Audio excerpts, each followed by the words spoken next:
जैसा कि आप सभी जानते हैं, इन दिनों हमारे विज्ञान में रिवीजन वर्क चल रहा है। मैं पहले आपको चैप्टर 7 की रिवीजन करा चुकी हूँ और आज हम पार्ट 8 की रिवीजन कराएंगे आपको। और इसमें मैं कल आपको लघु प्रश्न उत्तर की भी रिवीजन करा चुकी हूँ।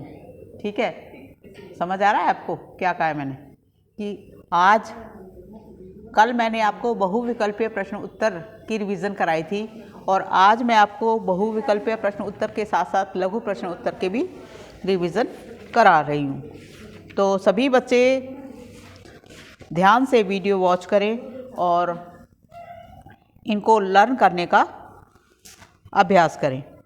हमारा प्रश्न नंबर 1, सोते समय हमारे शरीर में कौन सी गति करती है? सोते समय हमारे शरीर में कौन सी गति करती है? देखो ऑप्शन दे रखे हैं यहाँ पे, हृदय की धड़कन, नाड़ी की धड़कन और इनमें से कोई नहीं या दोनों।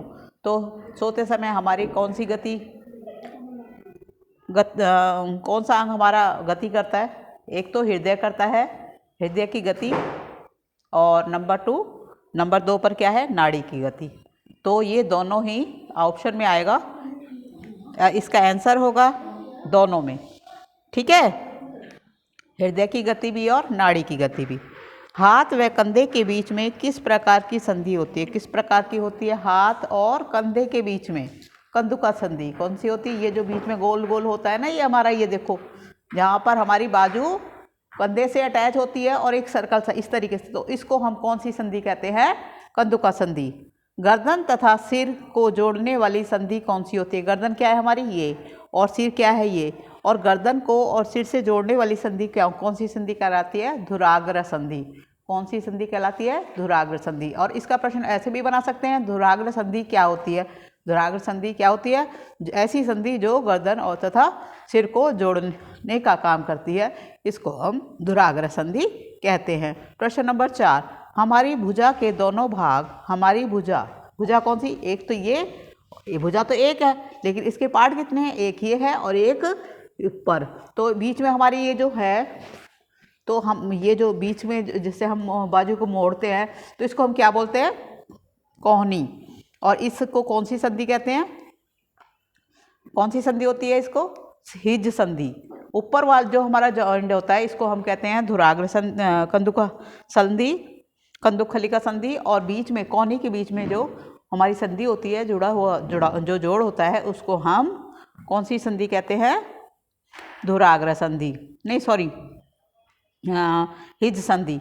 हमारी खोपड़ी के विभिन्न अस्थियां आपस में किस संधि द्वारा जुड़ी होती है? अब हमारी जो खोपड़ी में आप सभी जानते हैं कि अस्थियां हैं, और वो जो जुड़ी होती है तो वो किस संधि के द्वारा जुड़ी होती है? अचल संधि। ऐसी संधि जो गति नहीं करती, जो नहीं चलती, इनको हम अचल संधि कहते हैं। मनुष्य के शरीर में कितनी अस्थियां हैं? 206। कंधे के समीप 2 उभरी हुई हड्डियां, आप थोड़ा हाथ लगा के चेक करना, छोटी छोटी 2 हड्डियां होंगी और इसको हम क्या बोलेंगे? कंधे की अस्थियां। कान का पिन्ना और नाक का लचीला भाग बना होता है किससे? उपास्थि से। किससे बना होता है? उपास्थि से।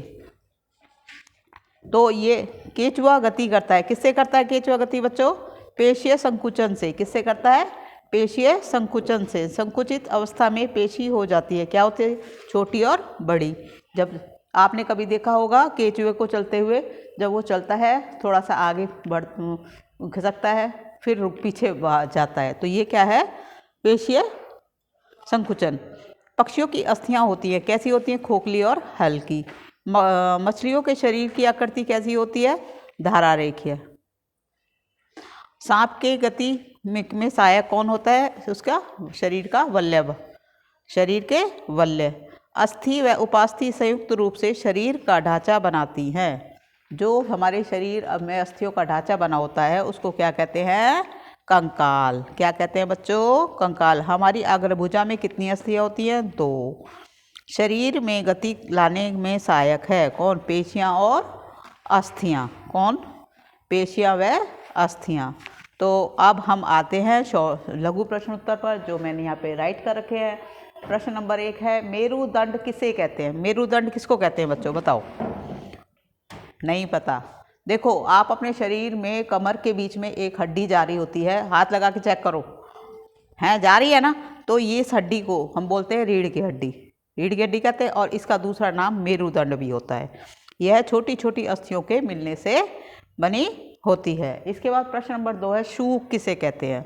केंचुए के शरीर में बारीक संरचनाएं होती हैं जिसकी सहायता से वह गति करता है। क्या है शूक? केंचुए के शरीर में बारीक संरचनाएं होती है जिसकी सहायता से वह गति करता है, इसको हम शूक कहते हैं।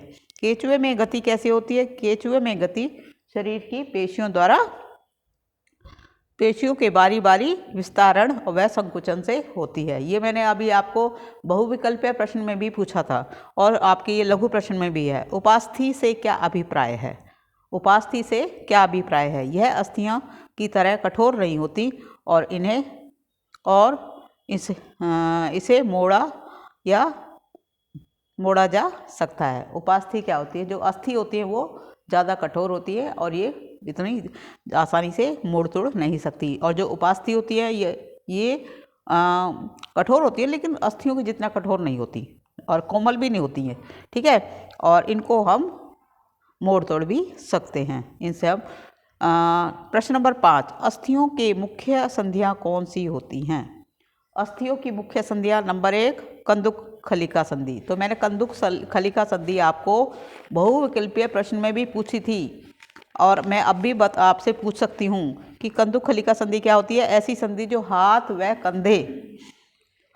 कंधे के बीच में की संधि होती है। हाथ व कंधे के बीच में, देखो जो जिससे पूरा हाथ हमारा ज्वाइंट होता है, हाथ और कंधे के बीच में जो संधि होती है इसको हम कंदुक खलिका संधि कहते हैं। नंबर 2 पर है धुराग्र संधि। धुराग्र संधि किसको कहते हैं?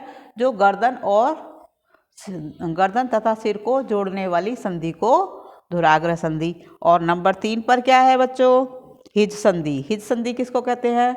जो हमारी भुजा के दोनों भागों में अर्थात भुजा के बीच में क्या होती है? कोहनी। और ये कोहनी किससे जुड़ी होती है? हिज संधि से। किससे होती है? हिज संधि से। अर्थात भुजा के बीच में जो संधि होती है उसको हम हिज संधि कहते हैं, राइट। इसके बाद नेक्स्ट है अचल संधि, अचल संधि। अचल संधि किसको कहते हैं? ये भी मैंने आपको बताया। हमारी खोपड़ी की विभिन्न अस्थियां आपस में किसी संधि द्वारा जुड़ी होती हैं, इसको हम अचल संधि कहते हैं, ठीक है। समझ आ गया? अब आगे चलते हैं। अब मैं तुम्हारे को ये अचल संधि का नहीं बताऊंगी, इसमें देखो ये आ रहा है, ये रहा। प्रश्न नंबर 7 को देखिए, अचल संधि से क्या अभिप्राय है? अचल संधि से क्या अभिप्राय है? अभी मैंने बताया आपको, कई संधियों में अस्थियां हिल नहीं सकती, इसको हम संधि को अचल संधि कहते हैं। और ये कहाँ पर होती है? खोपड़ी के भी अंदर। हिज संधि से क्या अभिप्राय? ये भी मैंने आपको बता दिया है। हिज संधि में किसी अस्थि एक दिशा में ही गति करती है, जैसे कि हमारा हाथ। कंकाल से क्या अभिप्राय है? ये भी मैंने बता दिया है। मनुष्य के शरीर में हड्डियों के ढांचे को कंकाल कहते हैं। अधिकतर मैं आपको हर एक तरीके से धुराग्र संधि का भी बता दिया मैंने। कंधे की अस्थियां किसे कहते हैं?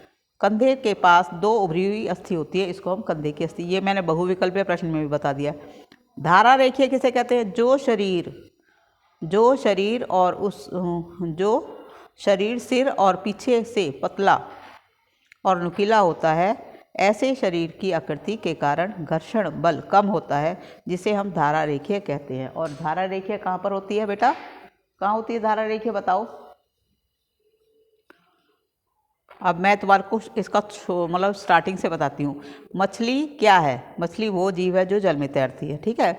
और इसके शरीर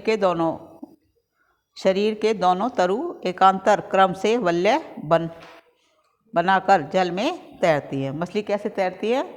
मछली के शरीर पर वलय होता है और उसके द्वारा वो उसकी सहायता से जल में तैरती हैं। जो शरीर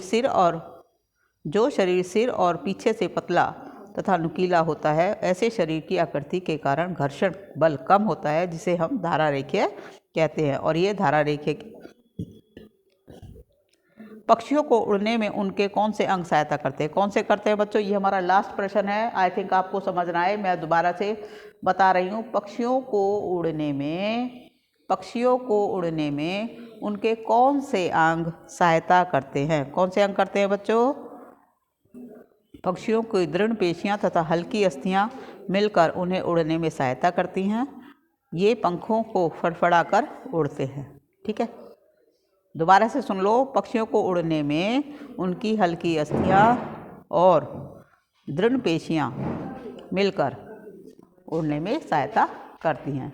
तो बच्चों आज प्रश्न तो शायद हाँ एक दो और भी है। उपास्थि से बने अंगों के नाम बताओ। उपास्थि से बने अंग का नाम क्या है? कान, क्योंकि इसमें जो अस्थियां हैं वो मुड़ तुड़ सकती हैं। हमारे शरीर में अचल संधि का एक उदाहरण कंकाल। क्यों? और किसी ऐसे जानवर का नाम बताओ जो पृथ्वी पर रेंगता है। सांप। हमारे शरीर में पसली पिंजर का क्या कार्य है?